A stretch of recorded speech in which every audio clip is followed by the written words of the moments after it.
Bonjour tout le monde, bonjour et bienvenue au webinaire Pratique inclusive en formation à distance. Ce webinaire est présenté par Mohamed Ali Benali, conseiller pédagogique au Centre de pédagogie universitaire de l'Université de Montréal.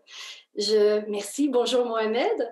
Je m'appelle Guylaine Gauthier, je suis conseillère pédagogique au Centre de pédagogie universitaire de l'Université de Montréal et je serai l'animatrice du webinaire de mon collègue. J'aurai avec moi une co-animatrice, Marianne Dubé. Bonjour Marianne. Marianne est conseillère pédagogique au service de soutien à la formation de l'Université de Sherbrooke. Alors, quelques détails, quelques mots. Le webinaire d'aujourd'hui sera enregistré. L'enregistrement et le support de présentation du webinaire seront disponibles d'ici environ une semaine sur le site de la Fabrique REL dans le descriptif du webinaire. Nous nous sommes présentés, c'est à votre tour. Afin d'avoir un portrait des participants, nous vous invitons à répondre aux questions qui apparaissent à l'écran. Alors, je lance le sondage. Quelles sont vos activités professionnelles et dans quelle région vous trouvez-vous? Alors, voilà. C'est pas mal. Je mets fin au vote. Regardons les résultats. Donc, 62% d'entre vous, vous provenez du domaine collégial, 38% du domaine universitaire. Et pour ce qui est de la région, alors on voit région métropolitaine, capitale nationale et Beauce à égalité.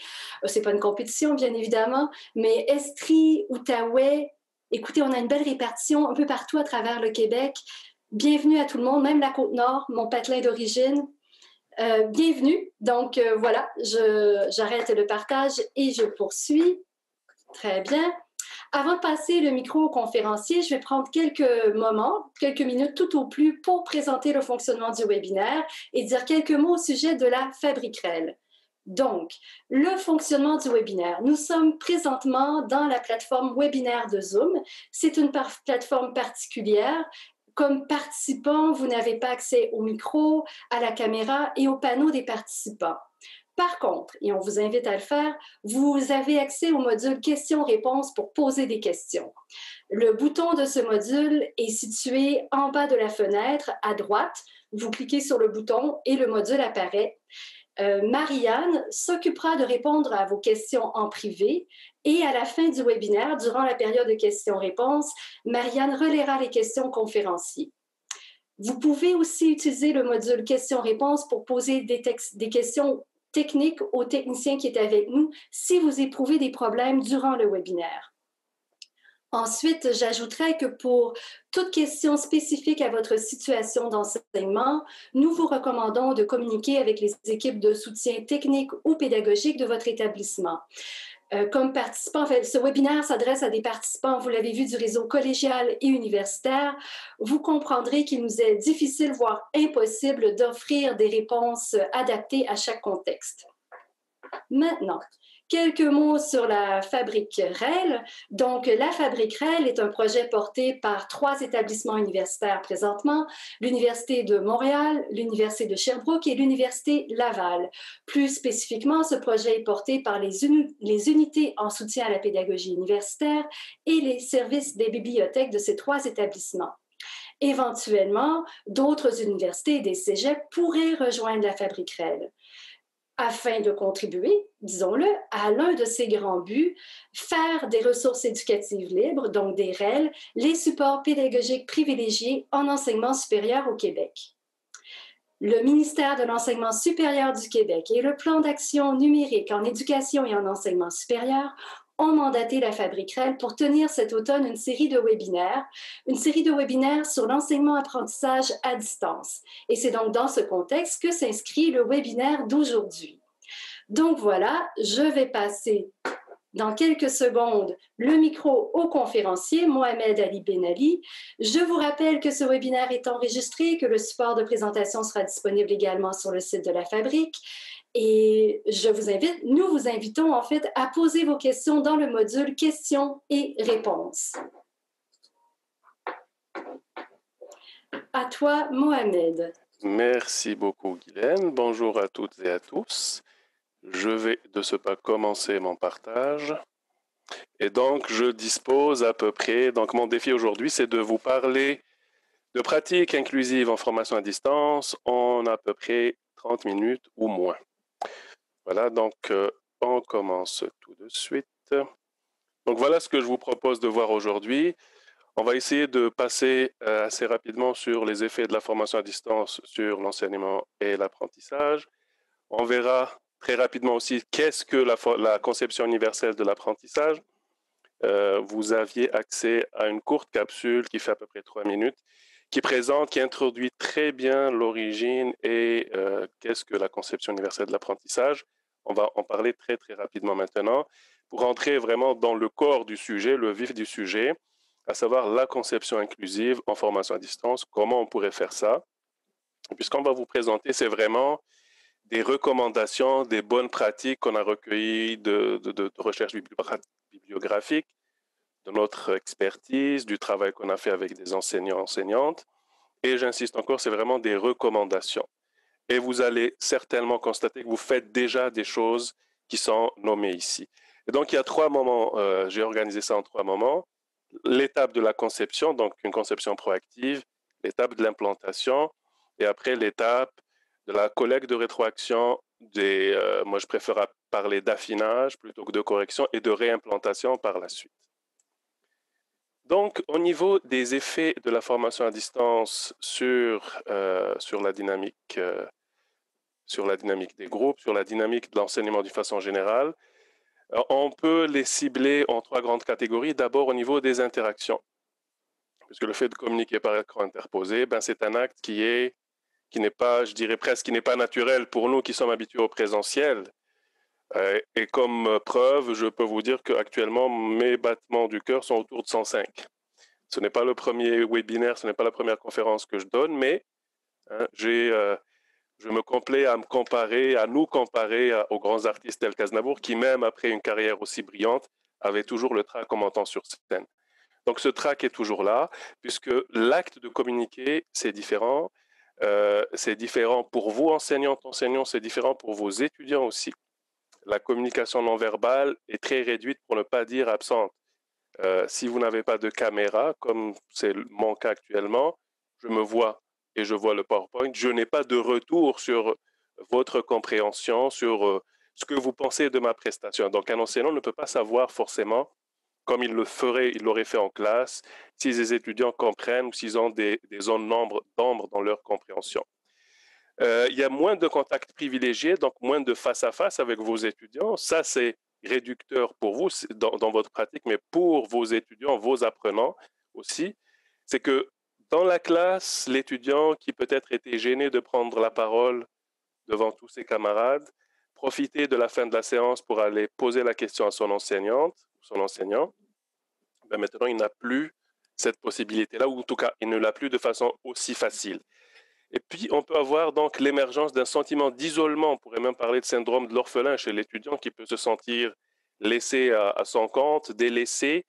Il y a aussi un faible sentiment d'appartenance. On n'a plus cet esprit de cohésion, cet esprit d'appartenance au groupe, à la classe. Au niveau, donc, ça va impacter l'engagement et la persévérance. Puis on s'est rendu compte qu'en formation à distance classique, le taux d'abandon était plus élevé qu'en formation présentielle. Par contre, dans les formations qui sont hybrides, on a des taux similaires à ceux de la formation en présence.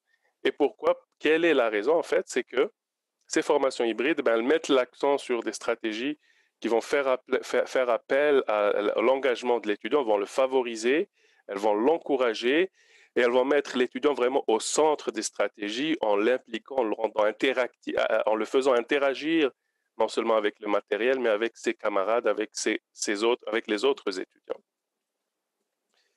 Au niveau de l'autonomie aussi de l'étudiant, un cours à distance, ça tombe sous le sens qu'il exige de l'étudiant une certaine organisation pour qu'il fasse ce qu'on lui demande de faire, qu'il soit à jour dans ses travaux, dans ses lectures.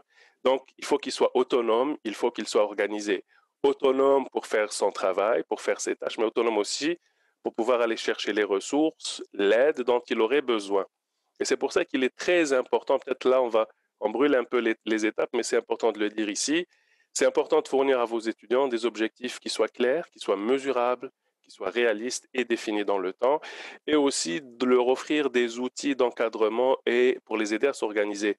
Ça peut être des exemples du travail attendu, ça peut être l'utilisation d'outils tels que les cartes conceptuelles, des guides de lecture, des feuilles de route numériques, des logiciels pour la gestion de projets ou la gestion des tâches.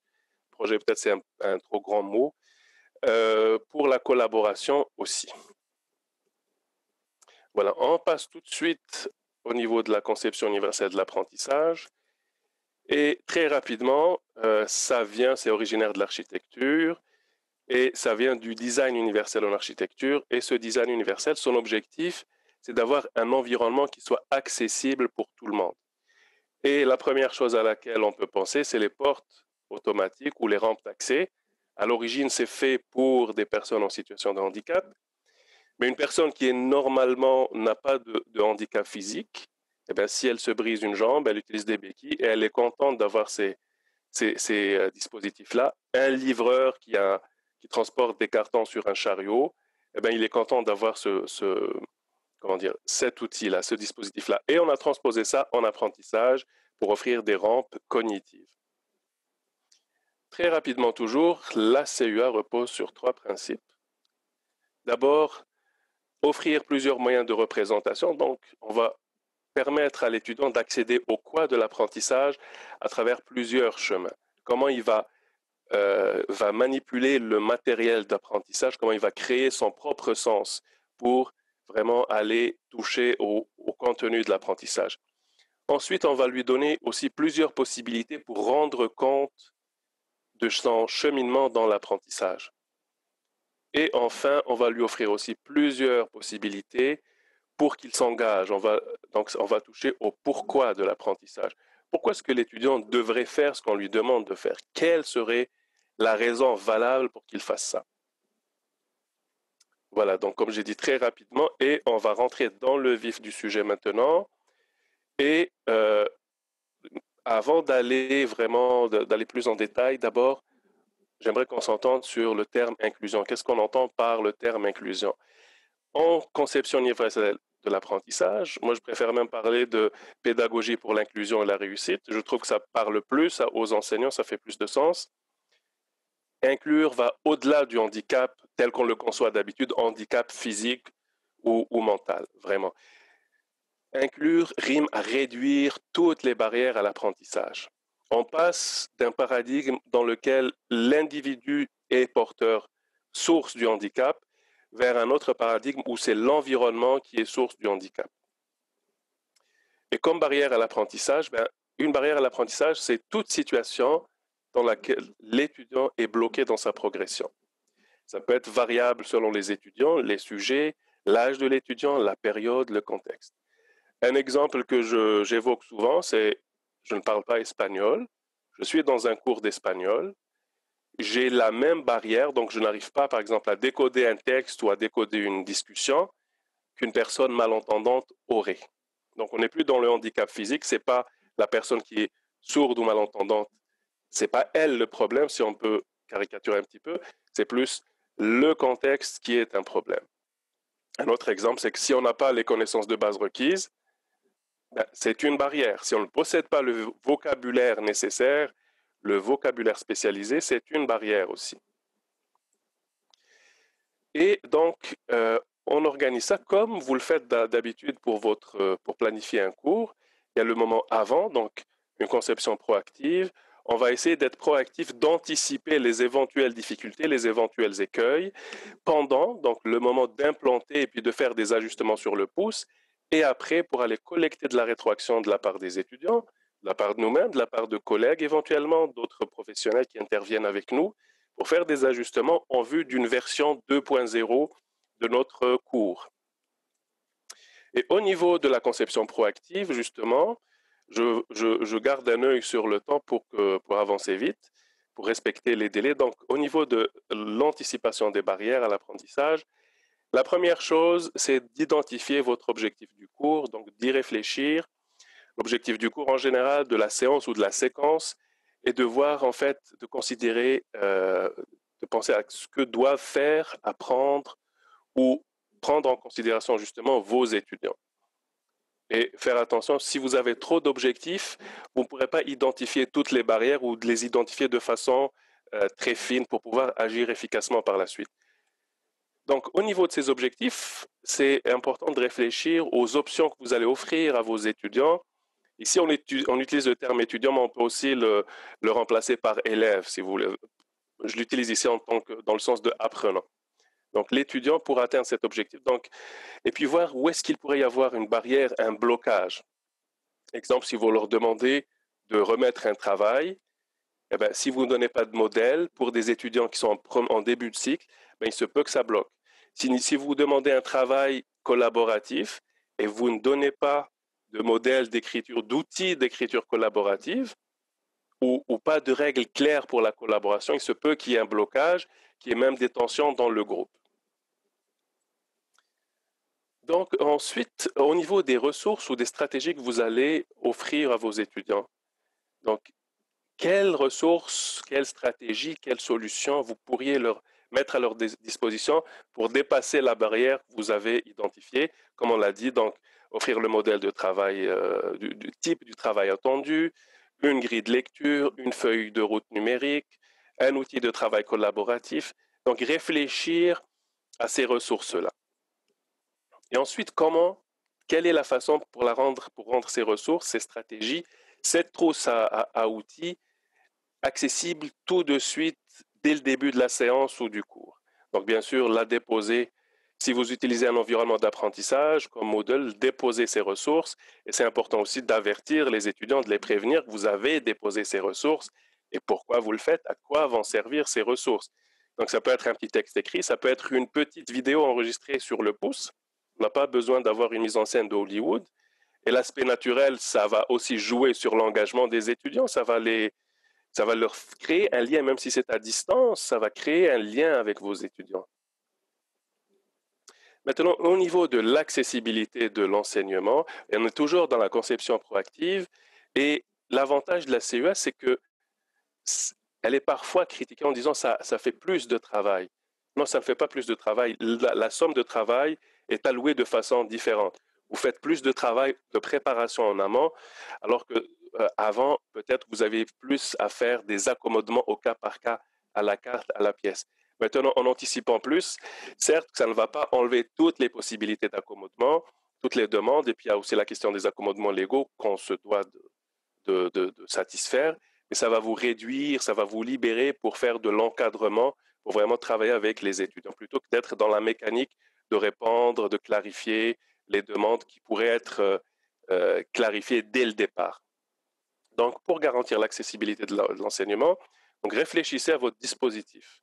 Dispositif d'enseignement, donc c'est tout ce que vous prévoyez faire avec vos étudiants et voir est-ce que la technologie à utiliser, que ce soit en synchrone, en direct ou en synchrone, est-ce qu'elle est facile, est-ce qu'elle sera facilement maîtrisable par les étudiants? Est-ce que vos étudiants, vous auriez prévu suffisamment de temps pour qu'ils fassent la prise en main de cette technologie? Et ça, c'est important parce que actuellement, on utilise Zoom. Si vous utilisez Zoom avec vos étudiants, c'est important de les former à ça, d'expliquer à quoi ça sert, c'est quoi les enjeux, c'est quoi les prérequis techniques. Ça va, d'une part, ça va les rassurer et d'autre part, ils vont comprendre pourquoi ils utilisent ça, à quoi ça sert. Et pensez aussi aux limitations éventuelles que peuvent avoir vos étudiants. Donc, est-ce que leur connexion Internet, est-ce que d'abord ils disposent d'Internet, hein? On tient pour acquis que tout le monde a Internet, mais ça n'est pas, même maintenant en 2020, ça n'est pas le cas. Est-ce que Internet existe? Est-ce que le débit est suffisant? Là, on a des participants qui sont des régions, puis ils et elles savent de quoi je parle. Le problème de la connexion en région est un réel défi.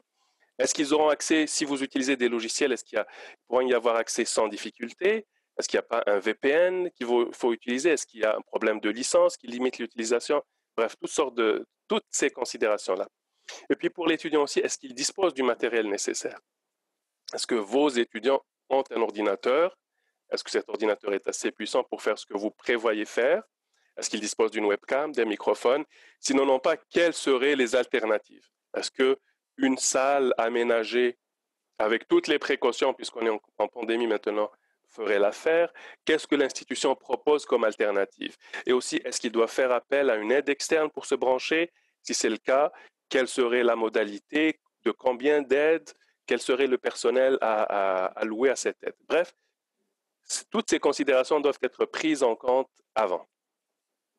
Et si vous voulez, il y a plein de guides sur Internet pour l'accessibilité. Là, on parle d'accessibilité du point de vue lisibilité, utiliser par exemple des PDF qui soient accessibles, non pas des PDF images, toutes sortes de choses là. Nous, au niveau de l'Université de Montréal, on a produit un guide avec le service d'aide aux étudiants sur les pratiques inclusives. C'est un guide qu'on a voulu très vraiment pratico-pratique, très, pas bref, mais succinct, centré, qui va à l'essentiel. Donc, le guide, le lien sera disponible sur le PowerPoint qui sera partagé par la suite. Voilà des exemples de mesures que vous pourriez implanter. Donc, prévoir des périodes de mise en main, des périodes d'adaptation, d'appropriation de la technologie, des ressources d'aide, des guides, des tutoriels. Souvent, les éditeurs de logiciels offrent des guides. Les institutions aussi en ont beaucoup produit. Et anticiper dans la mesure du possible les questions que vos étudiants pourraient poser. Ça, c'est, vous avez de l'expérience. Vous pouvez aussi consulter les FAQ, les Frequently Asked Questions, pour le dire en bon français, des différents logiciels. Puis vous préparer ou même faire un petit forum, un petit répertoire dans lequel ces questions seront déjà là à disposition des étudiants. Concernant maintenant l'étape de l'implantation, d'abord, expliciter les attentes. S'il y a un mot qui se répète souvent en conception universelle de l'apprentissage, c'est l'explicitation. Donc, rendre tangible, explicite ce qui est implicite. Et moi, je pars toujours du principe que ce qui est clair, évident pour moi, ne l'est pas pour les autres. D'accord? Quand j'étais petit, une petite parenthèse, c'est important de donner des digressions pour les étudiants, c'est des pauses cognitives. On peut prendre quelques secondes pour le faire. Quand j'étais petit, ma mère me taquinait en disant « Toi, tu comprends vite, mais il faut t'expliquer longtemps. » Et je trouve que c'est une phrase tellement CUA, c'est que on comprend vite, mais pour comprendre, il faut que nous-mêmes, on se construise notre propre sens. Mon sens à moi n'est pas le sens de l'étudiant. Donc, l'explicitation est importante. Les compétences des étudiants sont très variables. Vous pouvez avoir des geeks, des personnes super, hyper pointues, comme vous pouvez avoir des personnes qui ne savent pas, et je caricature un peu, qui ne savent pas d'où allumer un ordinateur. Donc, elles sont variables dans la manipulation du matériel numérique, donc le matériel de l'apprentissage, mais aussi des logiciels de l'interface, donc qui vont servir de classe virtuelle. On pense à Moodle, Zoom, Adobe Connect, Teams, etc. Et c'est important de tenir compte dans la mesure du possible de cette variabilité. Je dis dans la mesure du possible parce que on part toujours d'un T0 ou peut-être on ne tenait pas trop compte de la variabilité à un T plus 1 où le pourcentage de prise en compte est beaucoup plus important. Il y a toujours matière à s'améliorer, mais il y a aussi matière à apprécier le travail qu'on a déjà fait. Donc, enseigner de façon explicite l'utilisation du matériel, des technologies numériques. Encore une fois, donner l'occasion aux étudiants de s'exercer. Prévoyez un 15 minutes au début, parce que parler face à un ordinateur avec une caméra, ça peut être déstabilisant, intrusif. On va regarder, on va voir chez moi. Je vais me mettre, alors que d'habitude, j'étais au fond de la classe. Là, je suis avec ma caméra, ma webcam, en première ligne. Je m'expose. Donc, donnez-leur l'occasion de s'exercer et tenez compte de la courbe d'apprentissage, de votre courbe à vous et de la courbe d'apprentissage de vos étudiants. Et offrez un dispositif de soutien, de formation. Donc, l'étayage qui va aller en diminuant, mais il ne faut pas que la diminution, ça n'est pas recommandé en tout cas, que la diminution se fasse trop vite. Sécuriser les étudiants en leur offrant du soutien. Souvent, quand on offre du soutien aux étudiants, le fait de savoir que ça existe, qu'il y a une bouée de sauvetage, est en soi rassurant. Je ne vais pas forcément faire appel à ça, mais je sais que ça existe. Soutenir l'apprentissage asynchrone, c'est important, puisque on a parlé du problème de connexion. Certains étudiants peuvent ne pas être capables d'assister en direct à vos séances, que ce soit pour des considérations d'horaire. Il y a des personnes qui travaillent, il y a des personnes qui sont des parents, des monoparentaux, qui s'occupent, qui ont des personnes à charge. La connexion Internet, donc, comme je disais, ne le permet peut-être pas.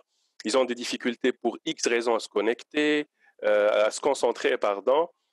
Et puis, difficulté à traiter les informations si vous le présentez seulement sous forme auditive. D'accord? S'il n'y a pas de visage, s'il n'y a pas de soutien visuel.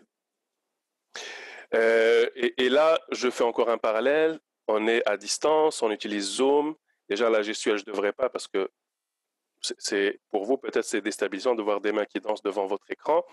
Mais pour dire que l'étudiant en a beaucoup à gérer. Le PowerPoint, la caméra, le clavardage, et ça fait une fatigue cognitive qui est accrue. Donc c'est important, c'est recommandé d'enregistrer les séances pour les rendre disponibles pour consultation ultérieure. Quelles sont les modalités après rendre disponibles seulement pour les personnes absentes ou ayant un motif?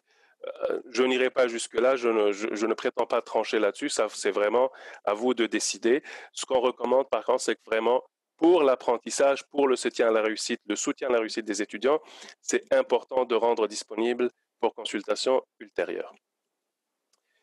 Promouvoir la prise de notes collectives. Ça rejoint un peu la difficulté à se concentrer. Donc, j'arrive pas à prendre de notes, je n'ai peut-être pas autant de facilité que d'autres pour traiter l'information, pour faire de la synthèse de la prise de notes.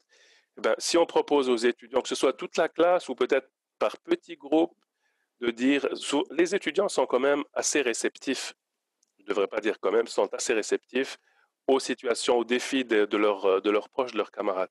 Si on leur dit par exemple, nous avons certaines personnes qui ont peut-être de la difficulté à prendre des notes, à se concentrer, c'est toujours, j'ai jamais vu quelqu'un refuser de partager la prise de notes, même dans des programmes qui sont peut-être un peu plus compétitifs. Et ça va jouer sur l'engagement, sur le sentiment d'appartenance, sur les défis qu'on a évoqués au début de la formation à distance. Donc, demandez-leur de faire une prise de notes collective, ça peut être sur base volontaire, ou vous désignez une personne à chaque fois. Vous êtes de toute façon ingénieux pour trouver des choses qui sont intéressantes pour les étudiants. Ça peut être une note bonus, un point boni par exemple. Donc, utiliser et montrer comment utiliser les outils de prise de notes collective. Impliquer les étudiants aussi, c'est important de les associer. Ça va jouer sur l'engagement, sur le sentiment d'appartenance. Donc, associez-les, consultez-les sur certaines façons de faire dans la mesure du possible. Donnez par exemple la possibilité de voir comment une prochaine activité pourrait être faite. Vous pourriez être agréablement surprise et surpris. Donc, par exemple, demander aux étudiants comment serait la prochaine étape, quelle activité ou quelle question vous verriez à l'examen. Tout cela, comme je l'ai dit, va jouer sur l'autonomie, la motivation, l'engagement de vos étudiants. Et aussi, c'est important d'aller essayer de briser cet isolement, de renforcer l'appartenance et l'interdépendance entre étudiants. Donc, faites appel aux fonctionnalités de salles, de sous-groupes, des logiciels de vidéoconférence que vous utilisez. Offrez la possibilité d'interagir sur des forums de discussion, les plateformes de collaboration pendant et en dehors des séances synchrones, et proposez aussi des heures de consultation sur base volontaire ou obligatoire. Voilà.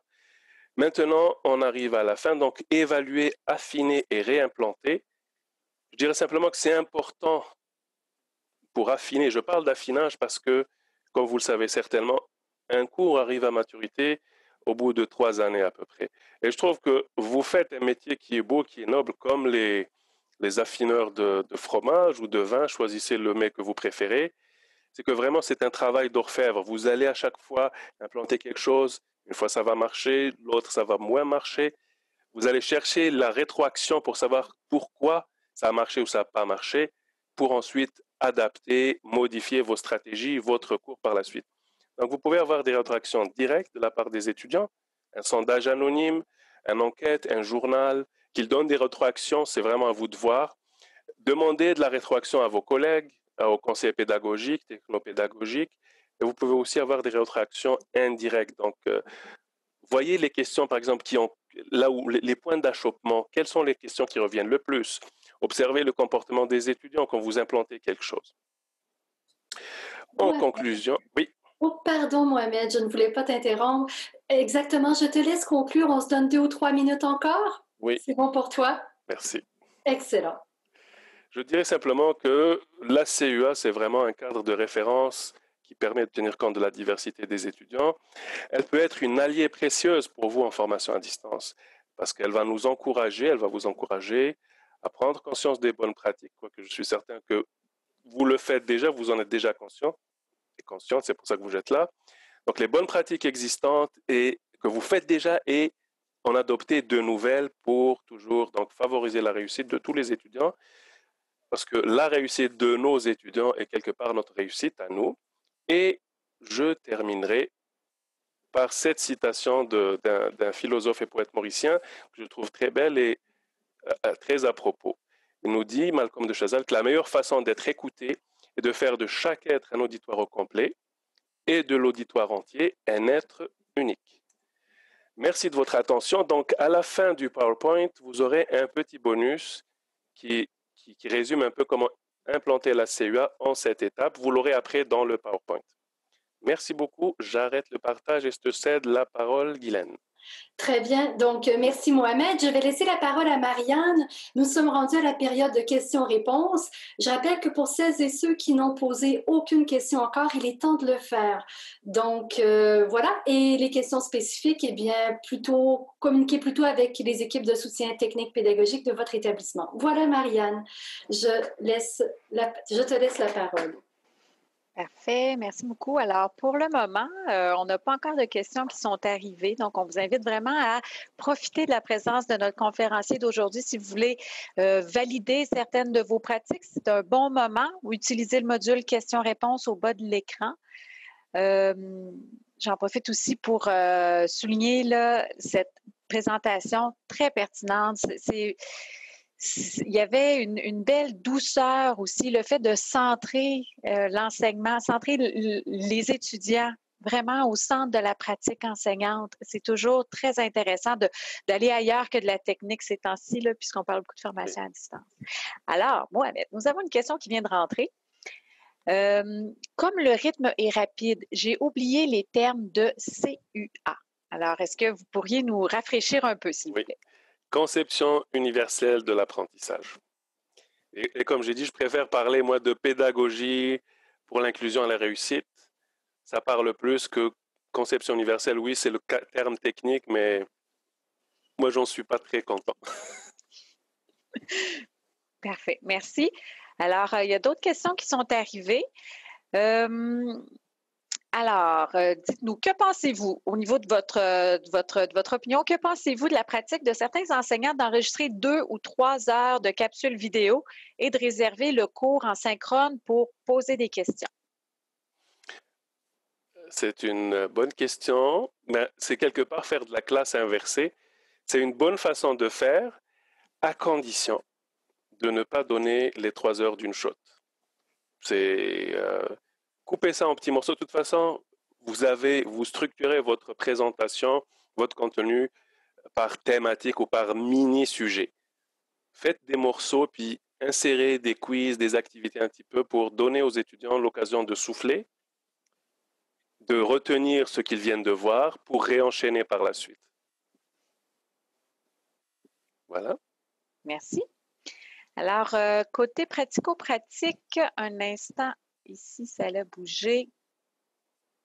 Alors, pour valider que tout le monde soit à l'aise avec les outils technologiques utilisés en formation à distance, avez-vous des approches pratico-pratiques ou des petites activités ou des stratégies ou des trucs à suggérer? La première approche est vraiment ça, je vous partage ma façon de voir, je ne prétends pas que c'est la meilleure, c'est d'être vous-même. Soyez naturel. Comment votre aisance avec la technologie, quelle est-elle? D'accord? La CUA, ce n'est pas que de la technologie. Et même si on est en ligne à distance, ce n'est pas vrai qu'il faut faire 400 000 logiciels et 3000 gadgets pour que les étudiants apprennent. Ils n'apprendront pas plus, ça fera plus de travail pour vous, plus de stress pour eux. Si vous êtes à l'aise avec un logiciel, avec un outil, allez-y avec un outil.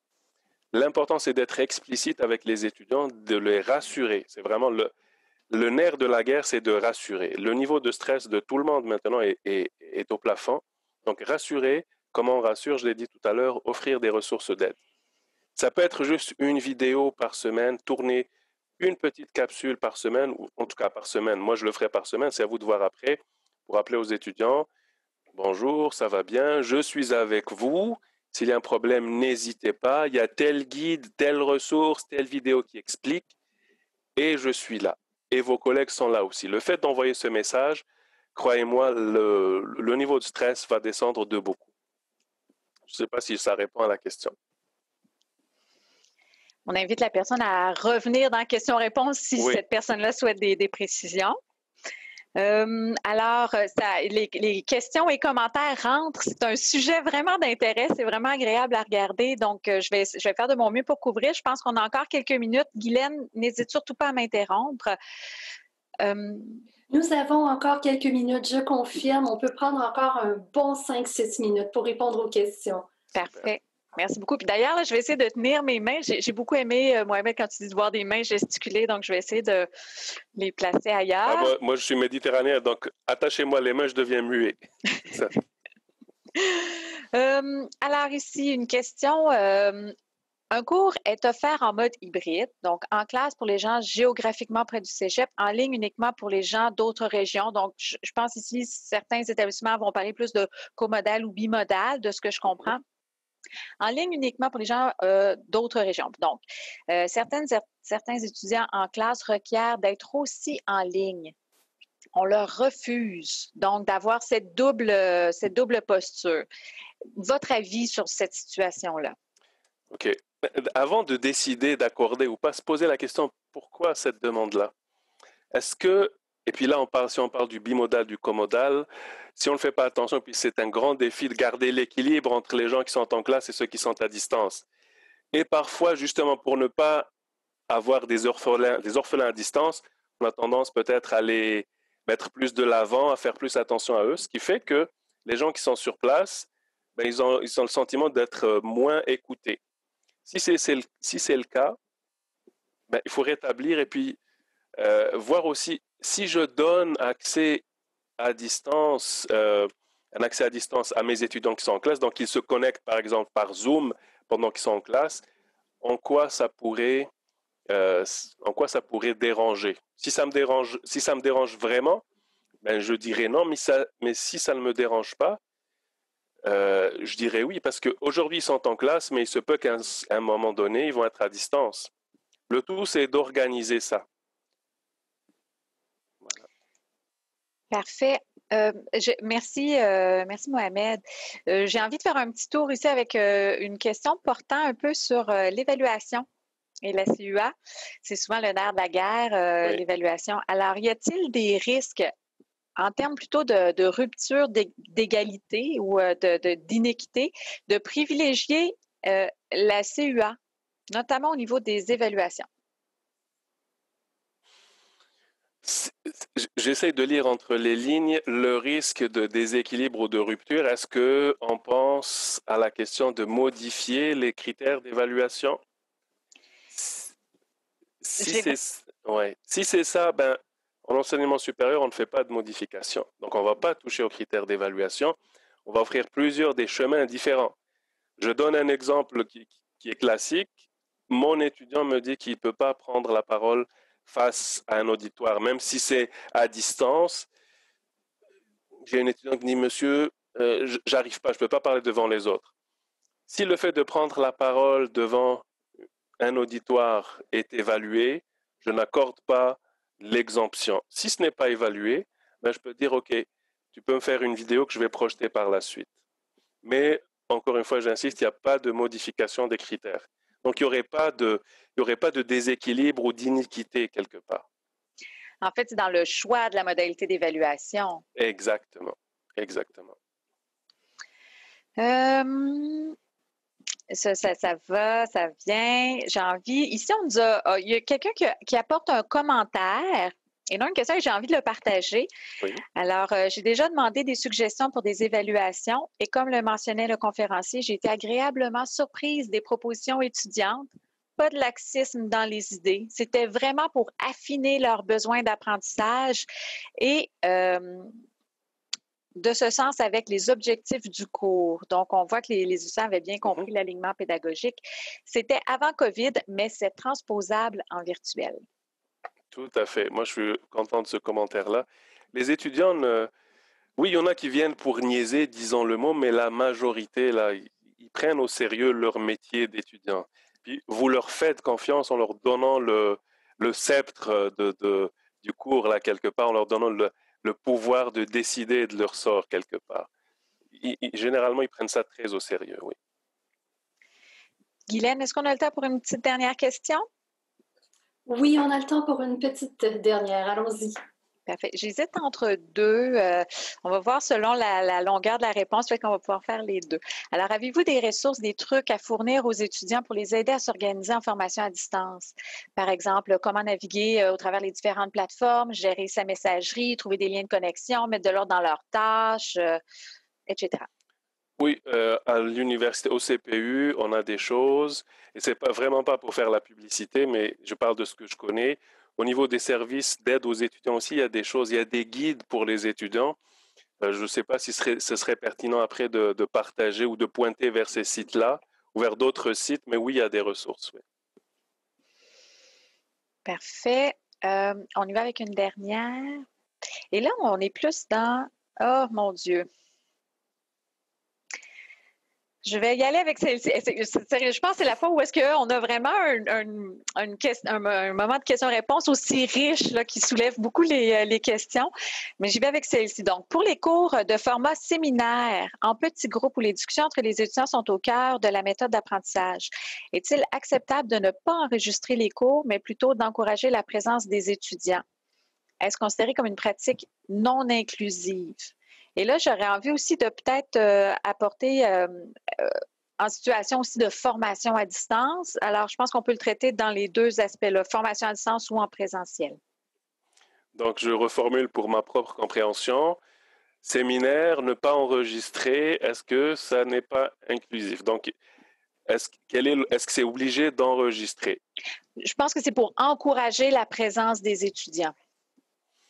Écoutez, d'abord, pour l'obligation d'enregistrer ou pas, à ma connaissance, il n'y a pas d'obligation d'enregistrer. Après, pour encourager, est-ce que vraiment un étudiant... si l'étudiant a une bonne raison de ne pas se présenter, est-ce que le fait de ne pas rendre accessible l'enregistrement va l'empêcher ou va l'encourager à se présenter? Honnêtement, je ne le pense pas. Donc, encore une fois, avant de décider, voir quelles sont les raisons pour que les étudiants les consulter. Pourquoi vous ne pouvez pas vous présenter? La richesse, c'est dans la discussion, ça n'est pas après. Après, vous pourrez décider. Merci beaucoup. C'est ce qui met fin à notre période de questions-réponses. Merci énormément. Quelle richesse dans toutes ces questions, dans les réponses. Un grand merci à Mohamed, un grand merci à Marianne.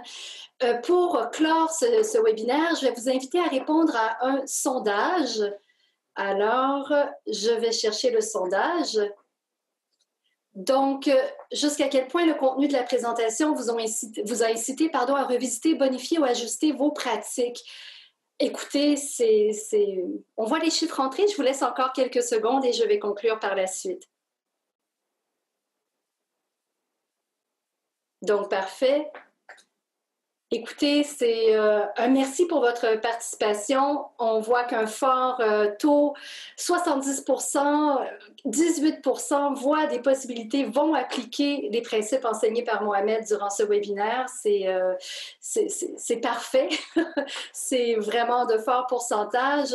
Pour conclure, en fait, voilà, des mots, avant de vous donner des mots de remerciement, peut-être vous rappeler que le 27 octobre, un autre webinaire de la Fabriquerelle aura lieu de midi à 13h, organiser son environnement d'enseignement à distance. Ce webinaire sera donné par Grégoire Haribault, un autre de mes collègues, donc conseiller pédagogique au Centre de pédagogie universitaire de l'Université de Montréal.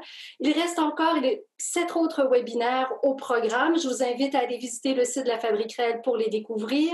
Aussi, des REL, donc des ressources éducatives libres, seront publiées cet automne sur le site de la Fabrique, alors restez à l'affût. Enfin, merci à nouveau à Mohamed, merci à Marianne, merci aussi aux établissements partenaires, au ministère de l'Enseignement supérieur du Québec, au plan d'action numérique en éducation et en enseignement supérieur. Et merci à vous, participants, merci pour votre